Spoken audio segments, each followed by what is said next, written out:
আমি আল্লাহর কাছে শুধু একটা কথাই বলেছি, আল্লাহ তুমি এই সকল নেক বান্দাদেরকে তুমি অপমানিত করো না। লক্ষ কোটি মানুষ, এরকম অসংখ্য অগণিত মুসলমান যারা হকের ঝান্ডা সমুন্নত করতে চায়, এই সবগুলো মানুষ আমার দিকে তাকিয়ে আছে। আল্লাহ, আজকে যদি আমি এই অন্যায়ের সামনে পরাস্ত হয়ে যাই, এই মিথ্যাচারের সামনে যদি আমি পরাভূত হয়ে যাই, এই জনপদের লক্ষ কোটি মুসলমানদের হৃদয় ভেঙ্গে চুরমার হয়ে যাবে। আমি আমার কথা বলার সাহস পাইনি আল্লাহর কাছে। আমি বলেছি আল্লাহর কাছে, আল্লাহ এই সকল সাধারণ ইমানদার মুমিন মুসলমান অসংখ্য মানুষ বাইতুল্লাহ শরীফের গিলাফ ধরে আমার জন্য কান্নাকাটি করেছে, দোয়া করেছে। কত মানুষ আমার জন্য তাওয়াফ করে দোয়া করেছে।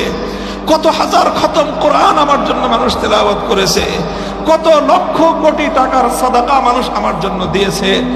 আমি জানি আমি কোনোদিন এগুলোর উপযুক্ত ছিলাম না। মানুষ শুধুমাত্র দ্বীনের মহব্বতে, দ্বীনের ভালোবাসায়